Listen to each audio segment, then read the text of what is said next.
Doutor, vamos falar um pouco sobre o modelo de sociedade. Para onde essa sociedade atual nossa, judaica cristã, está caminhando? Ou melhor, tem toda uma... Existe realmente um movimento organizado para repaginar nosso mundo? Ou isso é teoria da conspiração, isso é sonho? Como é que você vê esse momento estranho que estamos vivendo? Rodovalho, o Francis Schaeffer, lá em 1979, 1980, nos Estados Unidos, ele escreveu um livro chamado Manifesto Cristão. E lá ele já acusava um grande problema que acontecia, uma mudança de rumo, em que a sociedade de base judaico-cristã estava ficando de lado e a sociedade estava abraçando uma visão de mundo humanista e hedonista. Diferente da visão de mundo judaico-cristã, em que Deus é o centro, em que existem verdades e regras objetivas, na visão humanista, o homem é a régua de tudo. E quando o homem é a régua de tudo, depende. O que você pensa? O que é verdade para você? A verdade passa a ser subjetiva. E além de humanista, além de ter o homem como a régua, a medida de todas as coisas, uma visão de mundo hedonista, de busca de prazeres, de busca de cuidar do próprio umbigo. E aí, como manifestação disso, ele já falava, olha, em razão disso, a gente tem visto uma série de problemas surgirem na nossa sociedade, dentre eles a própria admissão do aborto, que tinha acontecido lá na década de 70, na decisão Roe versus Wade. E aí ele trouxe a seguinte reflexão, ele disse, onde estávamos nós, cristãos? Onde estávamos nós, igreja? Será que nós não falhamos no nosso papel de tocar as trombetas diante da deterioração moral da nossa sociedade? E essa é uma questão que a gente pode trazer para o momento presente. Porque essa deterioração que ele via continua existindo. Veja, no Brasil... Piorou. No Brasil, claro. Olha as agendas woke que está aí. Exato. Aborto, ideologia de gênero. Exato. Fala um pouquinho dessa relação, dessa decisão. Porque isso foi uma decisão, parece que filosófica, ou sociológica, pelo menos. E daí foi... Ela desagou em série de coisas pontuais. Sim, sim. A gente tem uma série de problemas são manifestação disso. Deixa eu mencionar rapidamente esses problemas, depois a gente pode abordar com mais calma e aí trazer como uma manifestação, digamos, de uma raiz comum esses problemas. Bom, a gente tem hoje descriminalização do aborto avançando forte no Brasil. Perfeito. Descriminalização das drogas. Legalização de cassinos, jogos de azar. Com uma série de efeitos sobre a família. A gente tem doutrinação ideológica das crianças. Uma visão totalizante de Estado que está se imiscuindo na família. Um enfraquecimento da família, a comunidade de decisão social. A gente tem criminalidade se expandindo, impunidade se expandindo, numa visão de que o criminoso é vítima da sociedade, Perfeito. Que tira o livre-arbítrio, tira a visão de liberdade e de responsabilidade. Correto. A gente vê a corrupção se espalhando, violando mandamentos básicos também de visão bíblica. Nós vemos a liberdade de expressão sendo arruinada, sendo esvaziada no nosso país por uma série de decisões judiciais. Vemos um poder avançando sobre outros poderes com uma agenda woke progressista. A gente vê a liberdade de expressão religiosa sob ameaça. São vários problemas, cada um deles a gente pode falar horas deles, a gente pode depois abordar cada um deles. Agora, todos esses problemas refletem uma mudança social que vem acontecendo de um abandono da nossa base judaico-cristã, abraçando um hedonismo, abraçando um progressismo, uma visão de mundo de um liberalismo ideológico, que quando a gente fala de liberalismo, tem diferentes modos de você entender o liberalismo. Uma coisa é você defender a liberdade. Nisso, todos nós temos que ser liberais. Perfeito. Aí o liberalismo representa a luta contra a tirania, contra a opressão estatal, e ela foi expressada já desde a Magna Carta, em 1215, com o constitucionalismo inglês. Ela foi expressada ao longo da história com uma série de movimentos, de lutas, de batalhas pelas liberdades. E daí surgiram importantes conquistas. Direitos humanos, tripartição de poderes, separação dos poderes do Estado, Estado laico e uma série de conquistas trazidas a partir dessa luta de um liberalismo, vamos dizer, político, de um movimento histórico.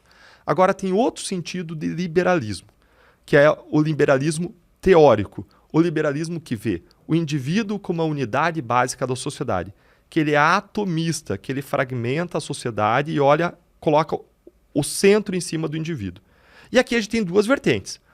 uma vertente de você ver essa luta como uma luta por liberdade individual, mas tem uma outra vertente que vai dizer o seguinte: a única constrição que pode existir sobre o indivíduo é a lei. E se a única constrição que pode existir sobre o indivíduo é a lei, a gente tem que acabar com as entidades ou instâncias intermediárias entre o indivíduo e o Estado. Essa visão, ela passa a ver, que é a visão progressista, ela passa a ver igreja, família, ela passa a ver associações como entidades opressoras. Por quê? Porque essas entidades, elas têm regras.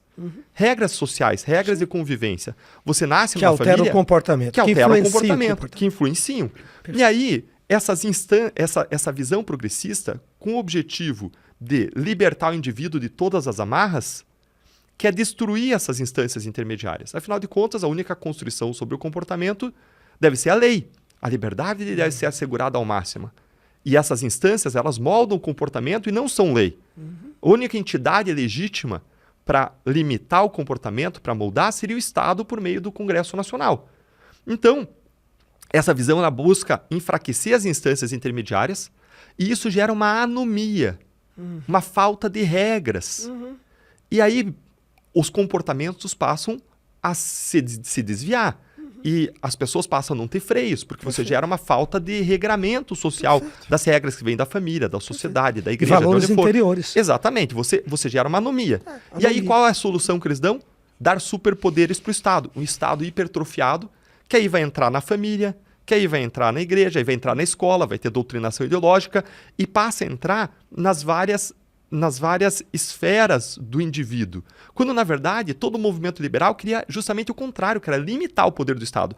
Veja a contradição dessa visão progressista liberal. E isso contraria a visão cristã. Qual é a visão cristã dessa história? Tem duas vertentes da visão cristã. Uma vertente é a católica, a outra é a protestante, mas as duas chegam no mesmo ponto, têm a mesma ideia. As duas têm a ideia de que a sociedade ela não se confunde com o Estado. O Estado é um dos aspectos da sociedade. Ele não é um ser onipotente, ele não é uma panaceia, uma solução para todos os males. Perfeito. E partindo disso, a doutrina católica vai dizer o seguinte: você tem o indivíduo, você tem aí a família, clubes, associações, você tem uma série de instâncias intermediárias entre o indivíduo e o Estado. Para a visão católica, acima do Estado estaria a igreja e acima estaria Deus, com soberania sobre tudo. E aí, em cima dessa visão, eles trazem a ideia do princípio da subsidiariedade. E a ideia é a seguinte: uma instância, qualquer uma dessas instâncias, não pode realizar aquilo que a instância abaixo é capaz de fazer, sob pena de você suprimir o desenvolvimento da instância inferior. Por exemplo, você que é pai, se você realizar tudo o que o teu filho pede, você vai continuar dando comida na boca para ele até os 18 anos e ele não vai se desenvolver. Então, o Papa Pio XI, o Papa Pio XII, eles trazem a ideia de que a ingerência de uma instância superior numa inferior é uma tirania, é uma injustiça, é uma opressão, é errada. Distorção. É uma distorção. Então, você deve dar autonomia e a instância superior só entra de modo subsidiário quando a inferior não consegue resolver seus problemas. Então, quando o indivíduo não consegue resolver o seu problema, apela para a família. Quando não consegue, apela para uma associação, para a igreja. Quando não consegue, apela para uma outra comunidade. Quando não consegue, aí vai apelar para o Estado. Isso afasta a ideia de paternalismo. Então, essa é uma visão. E lá em cima, acima de tudo, estaria Deus. Sim. Visão protestante, ela se desenvolveu a partir do Kuyper, especialmente ali na Holanda. O Kuyper é um grande estadista, teólogo cristão, fundou a Universidade Livre de Amsterdã. E o Kuyper ele desenvolveu a seguinte visão. Numa sociedade existem várias esferas. A esfera da família, a esfera da educação, das universidades, a esfera dos clubes, a esfera do esporte, a esfera disso, a esfera daquilo, a esfera da culinária. Cada esfera, cada assunto, cada tema tem sua própria esfera. E cada esfera é soberana para tomar decisões sobre os seus assuntos, estando subordinada diretamente a Deus. Então seria Deus em cima e todas as outras esferas embaixo, inclusive a esfera da igreja. Interessante. A esfera da igreja, a esfera da família, elas separadas. Claro que pode ter uma interação, uma coordenação, mas cada esfera tem a última palavra debaixo da soberania de Deus para decidir os seus próprios temas. Então veja que essas duas visões, elas limitam o poder do Estado, elas são contra uma visão totalizante de Estado, que é a visão da esquerda progressista, em que o Estado abole as instâncias intermediárias, manda no indivíduo e se torna o senhor todo-poderoso da nossa sociedade.